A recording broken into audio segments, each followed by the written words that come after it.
Hey, what's poppin', everybody? Let's get to the recap real quick, but I guess, should I go get it? Okay, I mean, if you guys will ask me to, I'll go get it, man. Just give me a second, Let me, let me bring out the brooms real quick, ladies and gentlemen, for a clean sweep yesterday. Not very often. I got a lot of comments about it yesterday. A lot of people were digging the unders, and people were like, man, nobody takes unders. You're the only guy I ever see take unders. The unders gives us the clean sweep yesterday. The lock of the day was Julius Randle, under 19.5 points for us yesterday versus the Milwaukee Bucks. Don't let his stat line fool you. I think he ended up finishing with 14. In the first half, he had 8 points, and he made 1 field goal. And his 1 field goal he made was a putback dunk. So he absolutely got locked up yesterday. Had 8 points in the first half, and 6 of them were at the free throw line. And in the second half, was held scoreless in the entire third quarter. And then late in the game, when they were down like 20, got a couple of late buckets that didn't really matter. So Randle got absolutely clamped up yesterday by the Milwaukee Bucks. Marcus Smart, man, was at a sweat fest.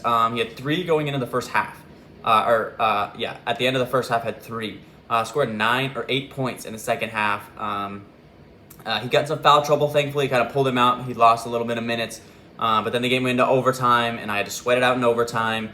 He had a fast break opportunity. He thankfully passed it back to Jaylen Brown, and Jaylen Brown got the points instead of him. Sweat fest there from Marcus Smart. So I did not have to. That was too much for me. Marcus Smart lost 5 years on Marcus Smart. Then I lost another 5 years on Anthony Simons. Anthony Simons has a 23-point first half. Does not score the entire third quarter, and does not score until 3 minutes left in the fourth quarter. He literally pulled a Karl Anthony Towns in the second half after having a 23-point first half. Didn't even score again until 3 minutes left in the fourth quarter. Finishes with 30, but not necessary for Anthony Simons to make me sweat like that. So we did get the clean sweep yesterday with Randle, Smart, and Anthony Simons. I got 3 more plays for us today, so let's go ahead and get right into it, man. Real quick, if you guys are new to Underdog Fantasy, in the link down in the description below, I have a link that takes you straight to the App Store where you can download Underdog Fantasy, because you're going to want to hop in on the action this year. They have added a whole bunch of new features to Underdog Fantasy this year.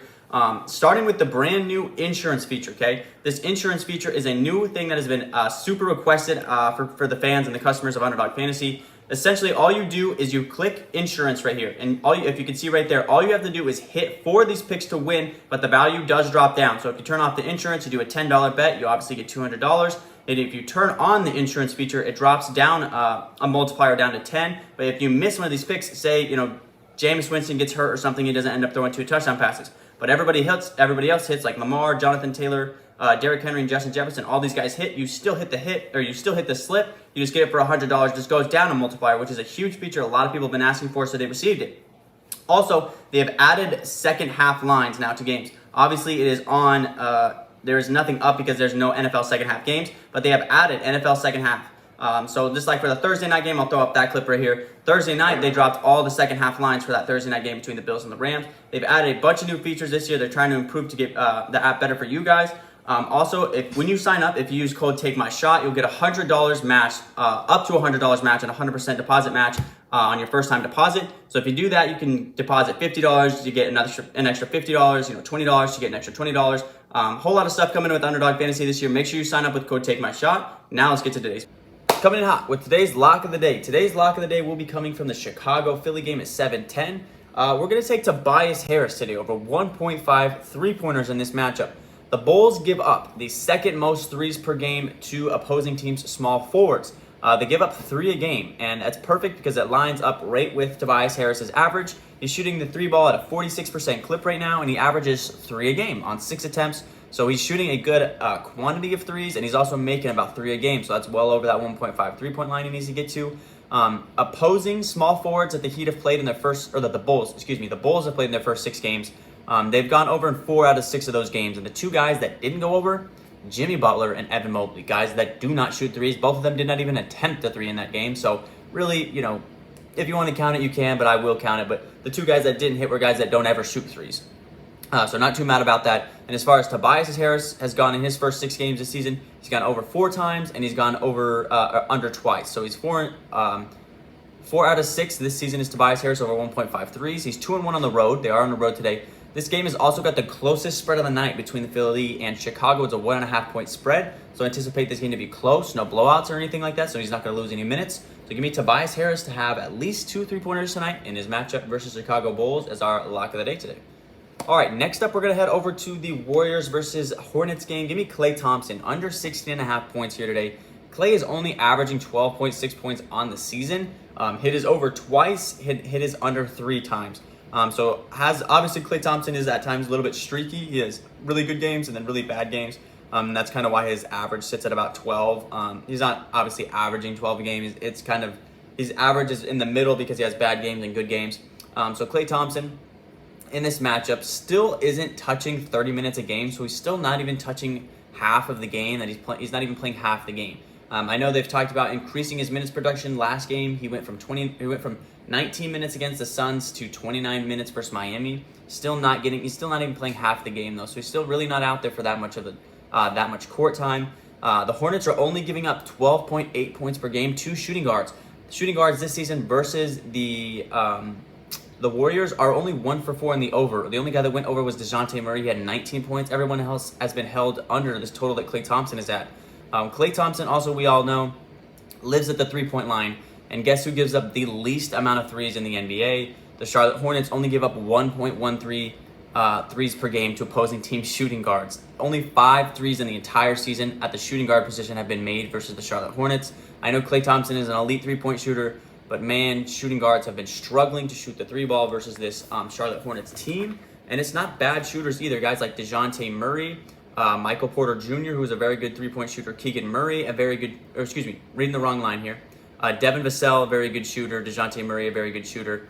And Franz Wagner, a very good 3-point shooter. Those guys are struggling to shoot threes versus this Charlotte Hornets team, so we're going to go with Klay Thompson, under 16.5 points. He's going to have to get his points other ways, and I just don't see that happening if it's not threes. So give me Klay Thompson under 16.5 points.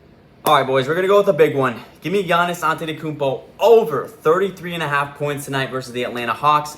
The Atlanta Hawks give up 52 points per game in the paint. They're one of the worst paint defending teams in the NBA. I think they sit about 8th or 9th at giving up points in the paint. Milwaukee sitting at 46 points per game. Obviously, Giannis, Brook Lopez, those guys dominate inside in the paint. In their last matchup, interestingly enough, the Bucks did play in that matchup without Chris Middleton.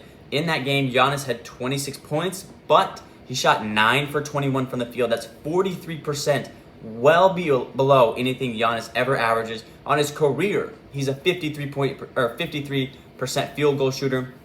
And on the season, he's averaging 63% from the field. So you give him 3 to 2 more shots there. He's sitting at about 32 points if he has a regular shooting night, which puts him, just about a point under what he would need to hit his line tonight.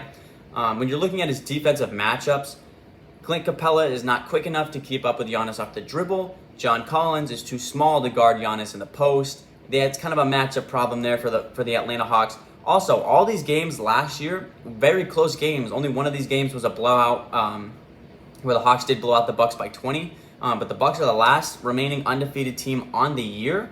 And the Hawks have also been playing fantastic basketball this year. I think they've only lost 1 game. And I had one more thing here. Oh, Giannis this season has yet to shoot under 50%. So don't anticipate another 9 for 21 shooting night from Giannis. Anticipate him. He's off to a red hot start this year. I think he's averaging 34 points per game. I think he's right behind Luka and leading the NBA in scoring. So anticipate Giannis to have a monster game tonight in a very hot, competitive game between these two teams, between the Hawks and the Bucks. So give me Giannis Antetokounmpo over 33.5 points today. Hey guys, I'm going to throw it up on the screen. Rarely do I do this. I do sometimes rattle off some extra picks that I was liking but just didn't quite make the cut. Malik Monk over 1.5 threes. I'm going to throw it up on the screen. That's how much I like this play. Malik Monk averages 1.53, or his line sitting at 1.5 threes, and his average on the season is at 2.8, so he's averaging right about 3 threes a game. And you'll never guess what NBA team gives up the most threes to point guards and shooting guards with about 9 a game. It's the Miami Heat. They gave up a crazy amount of threes. And Malik Monk he comes off the bench, only plays about 16 to 20 minutes a game, but he comes in and he straps up. De'Aaron Fox is a very good facilitator. Davion Mitchell's a very good facilitator. Both those guys hit Malik Monk has been shooting the ball crazy off the bench. I wanted to take it so bad. I decided not to, but Malik Monk over 1.5 threes might end up by the end of the day being on a 4 slip for me. So I just wanted to throw that extra pick in there real fast. All right, which means the perfect three slip is the lock of the day, Tobias Harris over 1.5 threes. Give me Klay Thompson under 16.5 points. And give me Giannis Antetokounmpo for the big one over 33.5 points tonight versus the Atlanta Hawks as our final play of the day. All right, guys, with that being said, that will wrap up today's video. Feels nice to get back on track. I had somebody say this comment in the comment section with me, on my video yesterday. I really appreciate it. I really appreciate when someone says something like that. Obviously, when you're a sports betting influencer, video creator, whatever you want to call it, you have a lot of highs and you have a lot of lows. I try not to ride the highs too low and ride the lows too low. I try to stay right in the middle because you're going to have really bad days and you're going to have really good days. And that comment that someone said to me yesterday, this guy said to me yesterday was really nice. I really liked it. I really appreciate that. If you end up watching this video today, I really appreciated that. And with that being said, guys, I will catch you tomorrow. Peace.